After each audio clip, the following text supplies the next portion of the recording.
মধু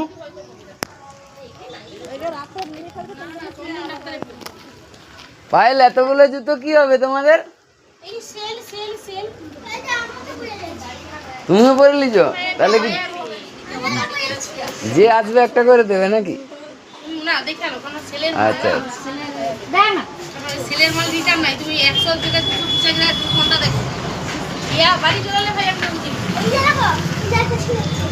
ও, ছেড়ে দিয়েছো? আচ্ছা, তাহলে কতই দিচ্ছ? যত জুতোগুলো কতই দিচ্ছ তুমি?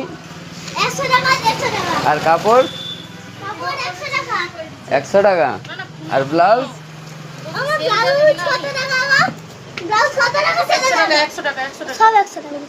সবই 100?